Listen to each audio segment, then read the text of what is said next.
Biz millatimizni millat o'laroq qanchalik tushunamiz, qanchalik anglaymiz? Aslida o'zbek degan so'z, o'zbek degan millatning jahondagi o'rni qanday? Shu ma'noda adabiyotda, adabiyotshunoslikda mavqei qanaqa? Albatta adabiyotshunoslik nazariy masalalardan iborat bo'ladi. Adabiyot nazariyasi bizda juda ko'p yaratilgan, lekin biz xorij adabiyotiga ko'proq e'tibor qaratganmiz va xorij adabiyotidagi namunalar, fikr qarashlarini ko'pincha tarjima qilib kitoblarga kiritganmiz.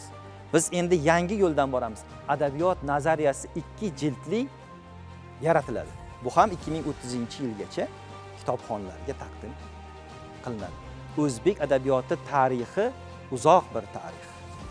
Bu tarixni bilish, o'rganish, o'zimizni, o'zligimizni bilish, o'rganish demakdir. Shunday ekan, o'zbek adabiyoti tarixi tizimli ravishda o'rganiladi.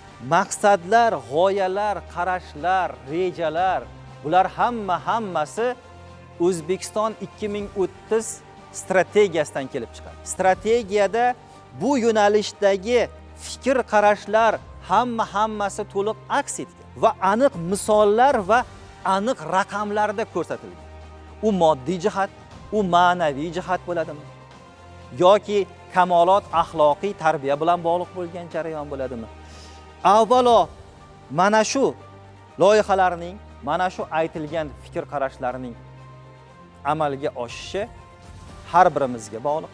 Har bir shaxs O'zbekiston 2030 strategiyasida belgilab berilgan maqsad, vazifalarini yo'nalish asosida soha vakili sifatida shu sohaga kirib kelayotgan xodim o'laroq teranroq va aniqroq anglasa, tushunsa, biz o'zimiz orzu qilgan, istagan taraqqiyot yo'limizga albatta chiqamiz va o'sha cho'qqilarga erishamiz.